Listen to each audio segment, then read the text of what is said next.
This is a case study of managerial psychology. We are going to talk about the rise and fall of Hasbro Interactive. In the first section, I'll briefly introduce to you the background information. Then there are three major areas that I would like to talk about here, including motivation, communication, and conflict. Finally, I'll give some recommendations regarding how to improve the management of the three major areas.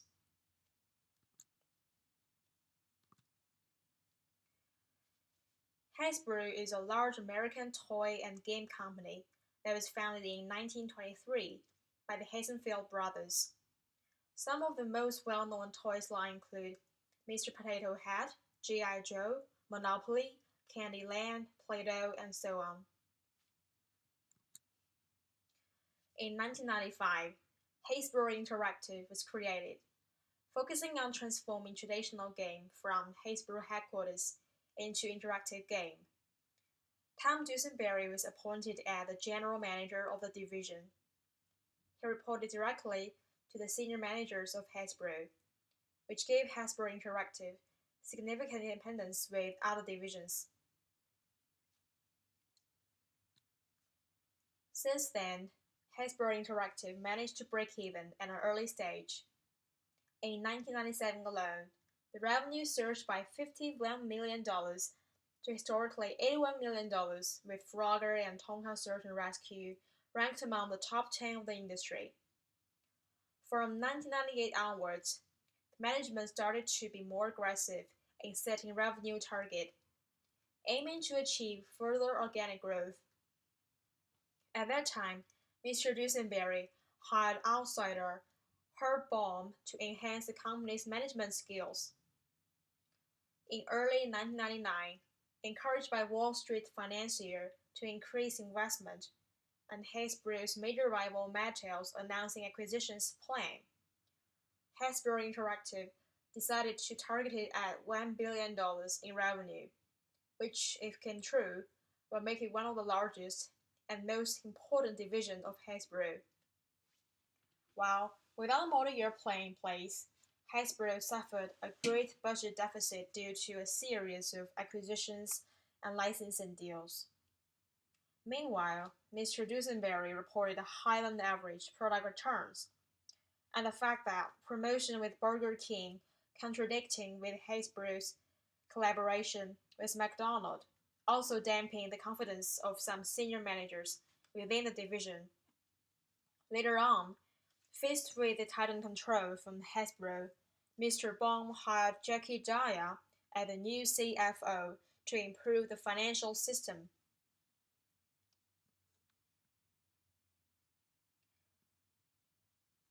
Despite the effort, the operation of Hasbro Interactive had experienced high product returns and the continued massive product deadlines, adding that some of the new games were costly to maintain. As a result, Hasbro Interactive ended up being sold for $100 million by the end of 2000. Motivation problems started when Hasbro Interactive set an aggressive target revenue at $1 billion. At the head of Hasbro Interactive, Tom Dusenberry has an ambitious and overconfident personality and prone to taking risks, who, along with the management, held great confidence to the division's potential. Their greed was also fueled by the encouragement of the Wall Street to add investment as well as their arch-rival Mattel's acquisition plan. In response to this situation, Hasbro Interactive initiated investment in acquisitions and licensing deals. Despite their grand ambition and investment, Mr. Dusenberry failed to turn the ambition into a detailed multi-year plan due to his lack of practicality and the ability of strategic planning. As a result, Hasbro Interactive soon exceeded the budget, pushing up the cost to a very high level. In launching the Game.com, Hasbro found it very hard to attract talented product developers to staff their new studio in the Silicon Valley. Given the game developers is a creativity-oriented occupation, which requires a wide range of reward mechanisms, including a combination of tracking stock-based option package on top of the regular compensation. Hasbro Interactive failed to provide reasonable amount of incentives. As the competition intensified, the option package it offered was still non-existent. Finally, due to these higher difficulties, the whole project has to be put off. The personality of Dusenberry had contributed to the problems here. He was over-optimistic about the goal he had set before, while ignoring the difficulties and practicalities when implementing the goal in the real life. This was also due to his lack of strategic planning, despite a long-term view and risk-taking spirit. Mr. Dusenberry felt no need to consult with Hasbro as they initiated a product promotion with Burger King when the existing partnership of Hasbro with McDonald's was already in place. They believed they knew everything about the brand. However, they did not have consumer insights that are available from Hasbro. Therefore, they cannot collect reliable consumer information through conducting research. Also, the newly appointed CFO, Jackie Daya, failed to inform employees of the necessity and how to implement the new financial system properly. These have led to employees and Mr. Dusenberry's loss of confidence in that system. So, in a sense, the communication failure had contributed to the downfall of Hasbro Interactive. Meanwhile, the personality convergence also played a part in the result. Firstly, Tom Dusenberry has a high extroversion, meaning he tends to be open to express his thoughts and ideas. Besides, he has a high reference power, which makes him care about his authority in the management team. Despite his vision and ambition in getting things done, he can neglect practical details sometimes. While Daya is highly realistic and rational, and she was very keen to put forward her plan, thus underestimate others' opposition and negative feelings toward the system. There are three major barriers that impeded the efficient communication within the division. The first one comes from the psychological perspective, where bad is stronger than good. And put in this case, people tend to react more vigorously to the unfavorable signals. Employees in the division perceive changes brought by Ms. Daya as negative to their innovation and creativity. So they were resistant toward the whole system, even though the negative side of the system was minor. In terms of systematic barrier, the information sharing was insufficient and the channels of communication was poorly developed, thus fostering miscommunication within the division. Moreover, Mr. Dusenberry held a negative attitude towards Ms. Daya after the introduction of the disastrous system, which might breed misunderstandings between them.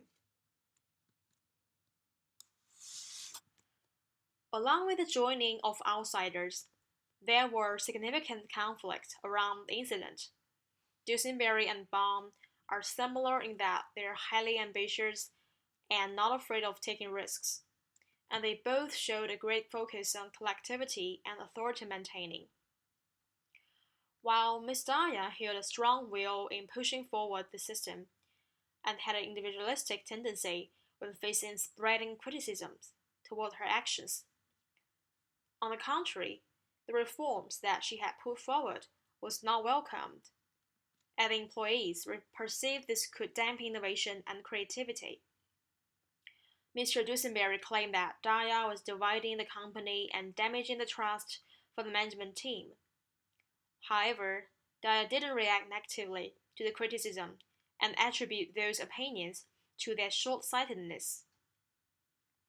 The conflict ended up being resolved with minimal disruptions caused.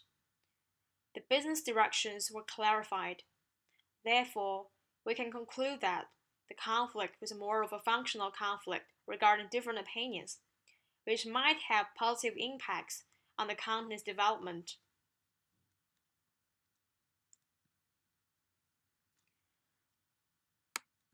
There are two theories involved that can support further improvement in motivation. Goal setting theory requires the company to develop the goals based on the current status of the company, which has to be realizable on the one hand, and on the other hand, provide vision for the future. A well-developed implementation plan is needed to control costs and curtail losses. Management is also recommended to adopt a long-term view in designing the objective, so as to encourage better performance and achieve higher motivation from the employees. The expectation theory simply means the rewards should meet people's expectation for a desired consequence. If the incentive doesn't make them feel a sense of accomplishment, they will become less likely to make efforts toward their work. Therefore, apart from the regular compensation plan, an option package based on tracking stocks can be included. By meeting employees' expectation, a more motivated and productive development team can be established.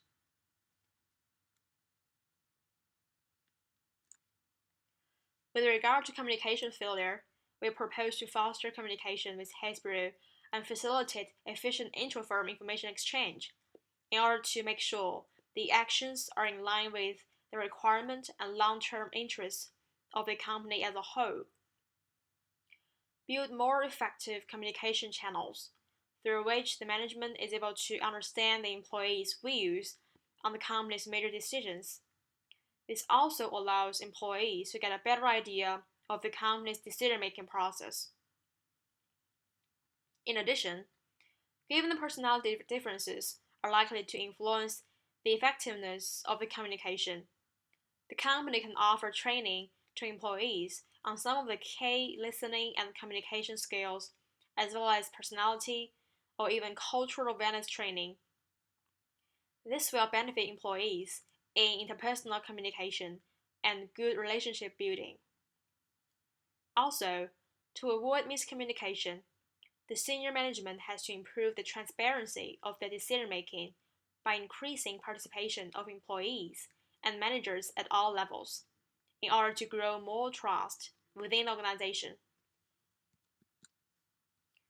When it comes to the conflict management, we recommend to apply a transformative mediation as a kind of conflict intervention to help both parties to understand their perceptions and goals. The process of transformative mediation will be underpinned by two key concepts: empowerment and recognition. We'll empower and encourage them to talk to each other in order to build more better understandings of their concerns and examine different possibilities in the future. With more openness and communication, new opportunities could be generated so that the conflicts are able to be mediated to more promising directions.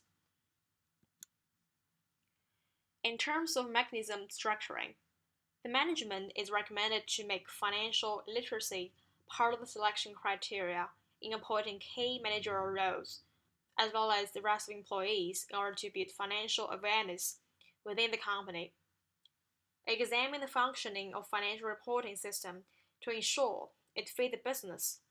At the same time, provide enough training to employees on system instructions and operational specifications. Hold regular meetings to follow up work progress of each department and collect feedbacks on a timely basis. Last but not least, setting reminders of work schedule in order to avoid missing product deadline, thereby building a sustainable customer relationship. This is the end of our presentation. Thanks for watching.